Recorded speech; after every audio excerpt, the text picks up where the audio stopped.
Dari sepanjang pembacaan ini, saya beri judul tidak ada kata lain selain bersyukur. Saya berpikir beberapa lama ketika Pak Aneta menelpon saya untuk persiapan ibadah syukur ini, ulang tahun anak kecil yang pertama. Lalu saya memilih ayat ini untuk menguatkan keluarga ini dalam perjalanan kehidupan dalam tanggung jawabnya. Tidak ada kata lain selain bersyukur. Yang pertama, anak kekasih Garneta Marida menjadi anak yang punya atau mempunyai kebutuhan khusus, tidak seperti anak yang lainnya. Dan tidak semua orang diberi anak yang sedemikian istimewa itu, karena ada pertimbangan Tuhan yang besar kalau meletakkan itu pada pundak seseorang. Keluarga masih sangat muda, lalu kemudian menerima kenyataan tantangan yang berat sesudah melahirkan, harus ke sana kemari untuk mengurus kesembuhan anaknya.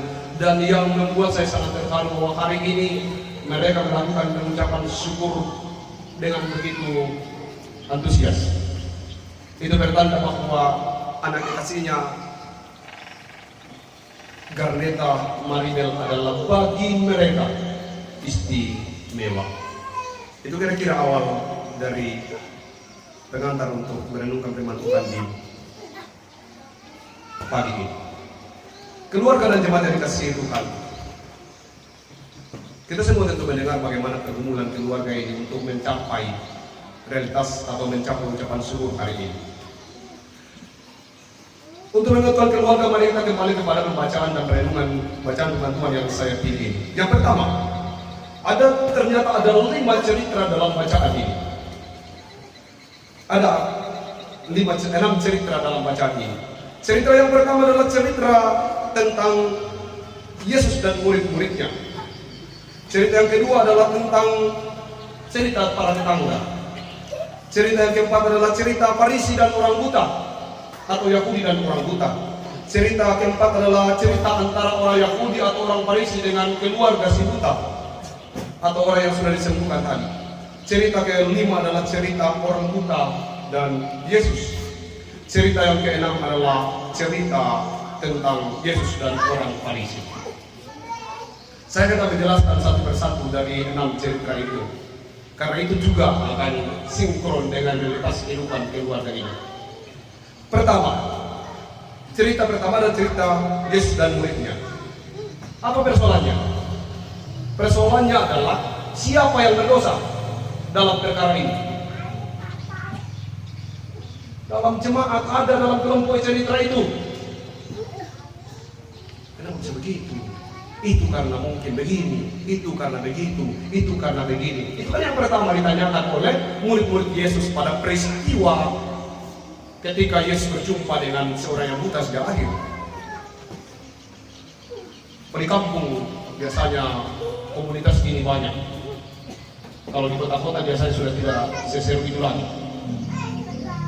Di kampung itu belum apa-apa, sudah duluan cerita. Dan cerita yang paling cepat itu adalah apa dan telah susi apa, susi.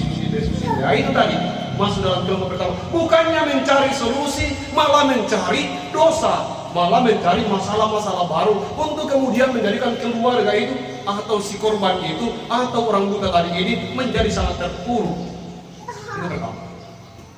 Nanti kita menempatkan diri kita di mana? Dari 6 kelompok ini. Saya sengaja mengabadikan ini karena ini prinsip sekali dalam khotbah saya merasa ini sangat prinsip. Yang kedua itu adalah cerita tentang tetangga. Tetangga mempersoalkan orang sudah sembuh. Wah, tetangga kesana kemari. Bagaimana bisa sembuh? Tidak masuk di akal. Itu terjadi mungkin karena begini dan seterusnya. Begitu banyak orang sudah sembuh. Ya sudah, bersyukurlah bersama dengan yang sudah sembuh ini. Tapi tidak.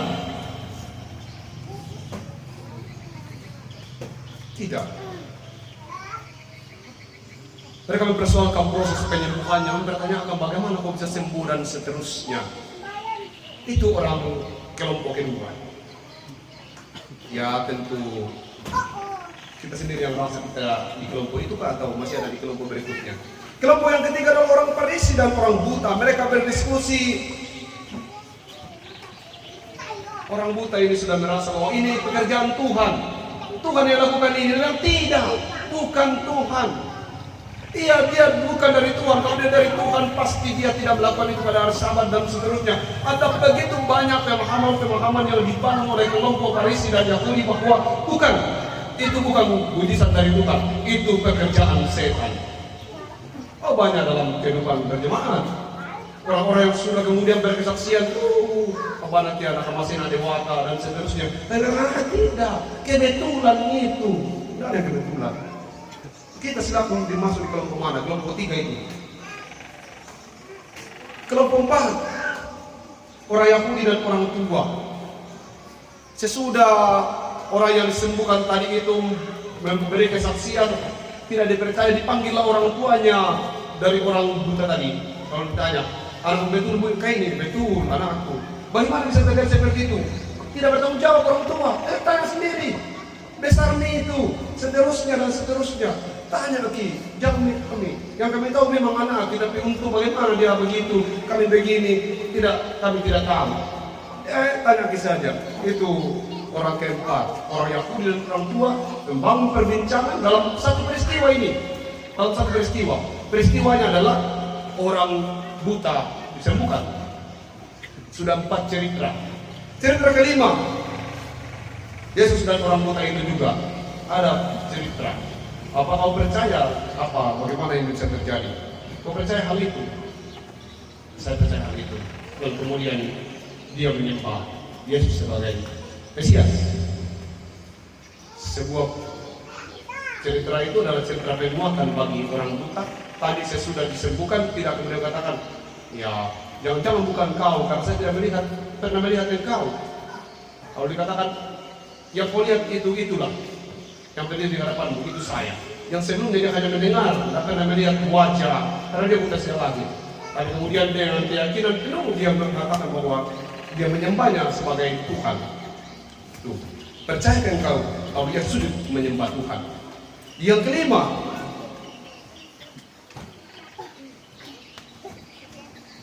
yaitu Yesus dan orang Farisi.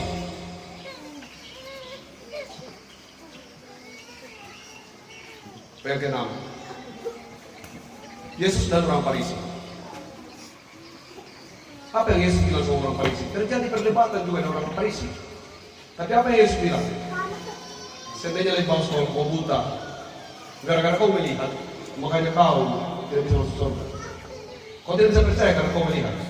Lebih bagus kalau kau buta. Sebenarnya lebih sakit kutukan itu daripada buta sejak lahir, daripada disuruh buta atau dikatakan buta walaupun dia melihat. Lebih berat itu dikatakan buta walaupun dia melihat. Itu di poin yang ke-6. Siapa itu yang dikatakan buta walaupun dia melihat? Ya kita. Yang jeleknya saja semua orang kita lihat, yang salahnya saja dari seluruh kehidupan orang yang kita tahu. Walaupun sebenarnya peristiwa sukacita sudah ada di depan mata. Bagaimana seorang yang lahir buta lalu kemudian sekarang berdiri sebagai orang yang dapat melihat dan bahkan berkesaksian bahwa ini pekerjaan Tuhan. Tadi katakan tidak, pergi, jangan ada di sini. Mereka bilang itu sudah selesai. Itu lebih kejam lagi. Demikian sebenarnya realitas yang dialami oleh keluarga ini. Saya tidak perlu menjelaskan siapa yang berdosa dan siapa kenapa begitu dan seterusnya, karena Tuhan memberi tanggung jawab yang besar untuk Papa Garneta dan Mama Garneta. Diperhadapkan dengan realitas anak Garneta yang tidak sempurna seperti yang manusia pikirkan, tetapi bagi Tuhan tidak ada yang tidak sempurna. Saya punya kemenangan, sekarang dia sudah menjadi pemain bola di Luhut Timur. Waktu dia sekolah di Tobada, dia sumbing, bukan untuk bercerita tentang kekurangan, dia sumbing. Dia tidak terlalu pede. Tapi waktu bersama-sama dengan saya beri dia pemahaman begini. Tinggal satu tugas kamu. Waktu dia pulang kampung lalu kembali lagi ke Tobada, saya bilang tinggal satu tugas kamu. Sekarang saya kasih tahu kamu karena kamu sudah besar. Apa itu? Tugas kamu cuma satu. menerima kenyataan bahwa Tuhan sengaja menciptakan kamu sebagai orang sumbing. Menerima kenyataan bahwa Tuhan sengaja menciptakan kamu sebagai orang sumbing. Dan kamu harus mensyukuri satu hal saya kasih. Kau akan mati dan kau akan hidup bahagia sampai mati kalau kau boleh tertawa seperti orang sumbing, menyanyi sebagai orang sumbing, menikmati hari-harimu sebagai pribadi yang sumbing. Kenapa? Kalau kau masih foto dan menutup mulutmu dengan tanganmu, itu bertanda kau belum bisa menerima kenyataan yang Tuhan sengaja buat begitu. Kamu pikir Tuhan pelupa? Kamu pikir Tuhan tidak ingat menambal mungkin 2 senti sedikit daging saja lagi? Masakan Tuhan lupa? Sedangkan dia meminta engkau 9 bulan dari setiap saatmu, lalu kemudian hanya untuk 1 iris daging, lalu dia tidak meletakkan di bibirmu. Tidak, dia tidak lupa. Tuhan sengaja melakukan itu dengan sebuah maksud dan tujuan. Dan apa yang harus kamu kerjakan? Yang kamu harus kerjakan adalah bersyukur bahwa Tuhan menciptakan kamu dengan keadaan itu, terima realitas itu, maka kebahagiaanmu adalah satu. Bersyukur dengan apa yang terjadi pada hidup saya, dan itulah yang Tuhan inginkan. Mensyukuri bahwa Tuhan menciptakan kita sedemikian itu. Demikian juga saya begitu bangga mendengar kesaksian keluarga ini, juga mengikuti perjalanan kehidupan keluarga ini. Segala upaya dilakukan untuk kesembuhan anak kekasihnya. Sungguh saya hendak mengajak kita di akhir cerita bahwa betapa anak kekasih tidak sembuh ya seperti yang kita bayangkan, belum sembuh. Mujizat itu ada, apa Aneta dan Mama Aneta, tetapi bagi kita orang percaya tidak lagi harus percaya karena mujizat. Kita percaya karena pengharapan dalam iman. Tugas dan tanggung jawab Anda berdua sangat berat. Tapi kita percaya Tuhan melakukan itu dan mengetahui bahwa pundak Anda cukup kuat untuk menggendong anak kekasih Garneta Maridel dalam perjalanan hidup Anda.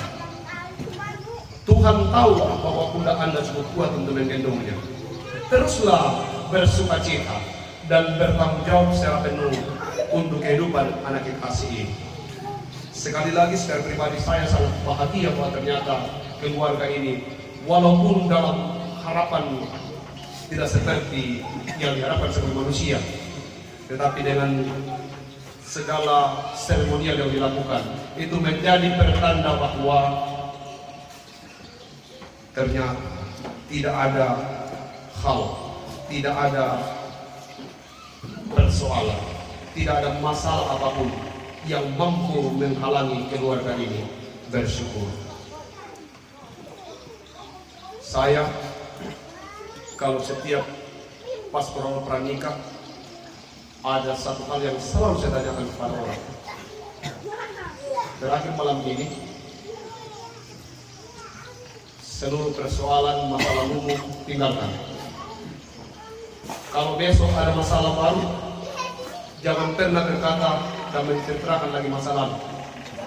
Kebiasaan tradisi kita itu begitu. Persoalan hari ini dibawa 10 tahun yang lalu. Maka sampai ke sana. Padahal sebenarnya itu yang membuat kita menjadi tidak semangat menjalani hidup. Tapi pendeta ada tertulis, aku membenci kepada murid apa? Bagaimana sebelum hukum itu?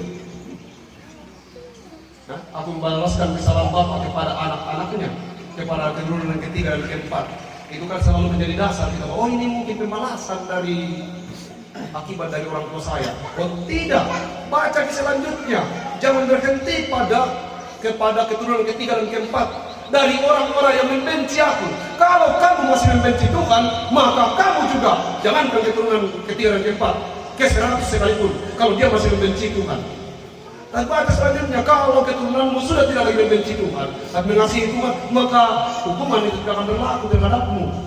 Lalu bacaan selanjutnya berkata, tetapi aku mengasihi keturunan ketiga empat yang dibenci karena dia membenci Tuhan. Tapi aku mengasihi kepada beribu-ribu orang yang yaitu mereka yang mengasihi aku dan yang berpegang pada perintah-perintahku. Lalu tidak ada lagi alasan untuk Tuhan menghukum kita, karena kita berpegang pada perintah-perintahnya dan kita mengasihinya. Semoga uraian firman Tuhan ini. Saya juga tidak tahu bagaimana penjelasan jelasnya. Tapi yang saya mau katakan dari perenungan ini adalah setiap perkara yang terjadi dalam hidup kita ini ada maksud Tuhan yang besar. Tugas kita hanya satu, menjadi artis atau aktor, melakoni cerita yang sutradara sudah buat. Kita harus melakoninya dengan baik. Tuhan membuka keluarga ini bersyukur dalam kehidupan yang sedang diperhadapkan kepadanya, dan tidak ada alasan untuk tidak bersyukur. Itu dibuktikan melalui peristiwa hari ini. Selamat ulang tahun buat anak kekasih Aneta. Kehadirannya tetap akan membawa sukacita dalam keluarga, seperti sukacita yang saya lihat ketika saya baru hadir pertama. Tidak ada yang berubah. Itu berarti bahwa anak kekasih ini bagi keluarga ini dan bagi Tuhan, bahkan bagi kita semua, adalah istimewa. Amin.